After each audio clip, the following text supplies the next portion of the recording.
Okay, അപ്പോൾ നമുക്ക് ഈ ഒരു നഴ്സറി കുട്ടികളുടെ കുഞ്ഞു കഥയിലൂടെ നമുക്ക് ഇംഗ്ലീഷ് പഠിക്കാം. ഓക്കെ, അപ്പോൾ നമുക്ക് തുടങ്ങാം. I am a duck. ഞാൻ ഒരു ഡക്കാണ്. എന്താണ്? താറാവാണ്. I am a bird. ഞാനൊരു പക്ഷിയാണ്. I have a beak. എനിക്കുണ്ട്. ഐ ഹാവ് എനിക്കുണ്ട് എ ബീക്ക്, ഒരു കൊക്ക്. Two wings. പിന്നെ എന്താണ് കോമൺ ആയിട്ടുള്ളത്? ടു വിങ്സ്, രണ്ട് ചിറകുകളുണ്ട്.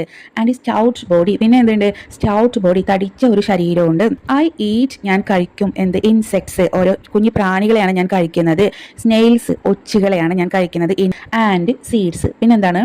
ചെറിയ ചെറിയ വിത്തുകൾ, ധാന്യങ്ങളൊക്കെ ഞാൻ കഴിക്കുന്നുണ്ട്. Next, I usually exist. ഞാൻ സാധാരണയായിട്ട് എന്താണ്? എവിടെയാണ് നിലകൊള്ളുന്നത്? എവിടെയാണ് താമസിക്കുന്നത്? ഓക്കെ, ഇൻ പോൺസ്, കുളങ്ങളിലാണ്. ആൻഡ് റിവേഴ്സ്, പുഴകളിലൊക്കെയാണ് ഞാൻ എക്സിറ്റ് ചെയ്യുന്നത്.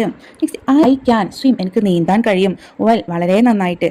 I have my waterproof feathers. എനിക്ക് എൻ്റെ വാട്ടർ പ്രൂഫ് ആയിട്ടുള്ള ഫെതേഴ്സ് ഉണ്ട്, ചിറകുകളുണ്ട്. അതായത് വെള്ളം നനഞ്ഞാലൊന്നും പ്രശ്നമില്ലാത്ത തൂവലുകളും ഉണ്ട് എനിക്ക്. Thank you.